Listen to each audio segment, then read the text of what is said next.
brought to you by Silver Pumps. Top quality और consistent performance के लिए सिर्फ सिल्वर पंप्स नाम याद रखना। मैं तो कहूँगा भारतीय सेना सक्षम और हम कर सकते हैं तो इसको हमेशा के लिए ख़त्म कर देना चाहिए। ये लड़ाई रोज़ के हमारे सैनिकों का मरना, कभी टूरिस्टों का मरना, कभी कोई बस उड़ा देना आर्मी की, इससे तो हमें नुकसान ही हो रहा है।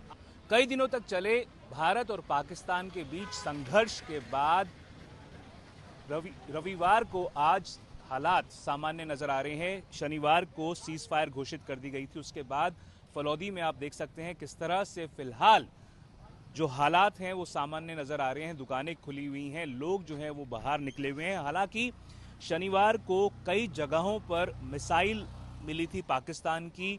उसके बाद एक तरह से जो प्रशासन, जो वायुसेना जो पहले से ही अलर्ट पे थे, उन्होंने इस बात को लेकर तफ्तीश करनी शुरू कर दी कि किस प्रकार से वहां पर पाकिस्तानी मिसाइल्स पहुंची थी। और उसके बाद जब सीज फायर घोषित हुई, फिर उसके बाद कई जगहों से पाकिस्तान के द्वारा सीज फायर के उल्लंघन की बात सामने आई। पर आज रविवार को आप देख सकते हैं आज सुबह किस तरह से हालात सामान्य बने हुए हैं। कुछ लोग मेरे साथ फलौदी में मौजूद हैं, उनसे बात करना चाहूँगा।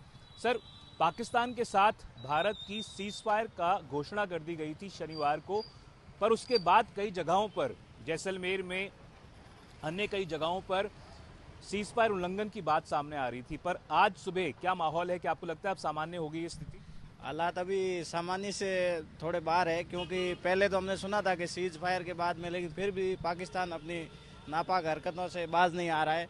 और रात को भी सुनने में आया है कि पोखरण और काफ़ी जगह इधर आसपास में मिसाइल अटैक किया है और वो ड्रोन हमले भी किए हैं और उसको नष्ट करने की भारत की सेना ने कोशिश भी की है।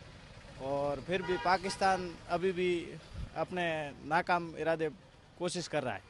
सर, आपसे जानना चाहूंगा, क्या पाकिस्तान ऐसा देश है जिस पर भरोसा किया जा सकता है? क्या भारतीय सेना को, वायुसेना को सतर्कता बनाए रखनी जानी चाहिए? जो हादसा कल हुआ है, जिसके बाद से हमको पता है पाकिस्तान हमको धोखा दे रहा है, तो भरोसे के लायक तो वो बिल्कुल है ही नहीं।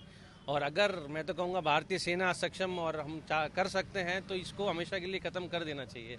ये लड़ाई रोज़ के हमारे सैनिकों का मरना, कभी टूरिस्टों का मरना, कभी कोई बस उड़ा देना आर्मी की, इससे तो हमें नुकसान ही हो रहा है। आप चाहते हैं जड़ से समस्या को खत्म कर दिया जाए, पर क्या सर लोग इस समय कितने प्रभावित हुए हैं? कल ब्लैकआउट घोषित कर दिया गया था, क्या आपको लगता है लोग फॉलो कर रहे थे? किस तरह से परिस्थितियां, आज सुबह की क्या परिस्थितियां हैं? सुबह की परिस्थितियां हमने सुना था उस हिसाब से सामान्य हो गई थी। कल शाम को हमारे जो 7 बजे का जो ब्लैकआउट का था वो भी चालू हो गया था और लाइट भी नहीं कटौती की थी। लेकिन जो जैसे ही शाम को 9 बजे सूचना मिली और ब्लैकआउट वापस लागू कर दिया गया और हालात फिर वापस उसी तरह से बन गए। थोड़े बहुत अब सामान्य नज़र आ रहे हैं, लेकिन फिर भी अभी तक पूरे समाचार नहीं मिले।